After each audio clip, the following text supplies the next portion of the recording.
માળિયાહાટીનાની ઇટાળી ગ્રામ પંચાયત બરખાસ્ત કરાઈ। વર્ષ 2026-27નું બજેટ મંજૂર ન થતા કાર્યવાહી થઈ।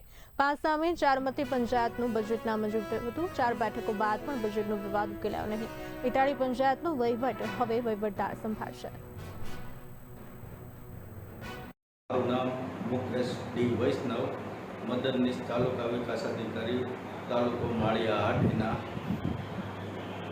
ઇટાળી ગ્રામ પંચાયત સુપરસીડ વિશે જણાવવાનું કે ગુજરાત પંચાયત અધિનિયમ 1993 અન્વયે ગ્રામ પંચાયતને અંદાજપત્ર તૈયાર કરી 15 ડિસેમ્બર સુધીમાં તાલુકા પંચાયત કચેરીને મોકલવાની જોગવાઈ થયેલ છે, જેમાં અત્રેથી 3 તક આપવા છતાં ગ્રામ પંચાયત ઇટાળી દ્વારા અંદાજપત્ર તૈયાર કરી તાલુકા પંચાયત કચેરીને મોકલવા માટે બહુમતી થયેલ ન હોય, જેથી ઉક્ત ગ્રામ પંચાયત સુપરસીડ થવાનો રિપોર્ટ જિલ્લા કક્ષાએ કરેલ હોય।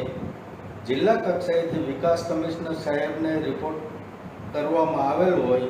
વિકાસ કમિશનર સાહેબની કચેરી દ્વારા પણ 1 તક આપેલ હોય, જેમાં પણ ગ્રામ પંચાયત ઇટાળી અંદાજપત્ર તૈયાર કરી તાલુકા પંચાયત કચેરીએ મોકલવામાં બહુમતીના ઠરાવને નામંજૂર કરેલ હોય, જેથી વિકાસ કમિશનર સાહેબ દ્વારા 6/8/2026ના રોજ સુનાવણી રાખેલ હોય, જે સુનાવણીમાં પણ 4 વિરુદ્ધ 5ની બહુમતીથી અંદાજપત્ર મોકલવાનો વિરોધ કરેલ છે અને અંતે વિકાસ કમિશનર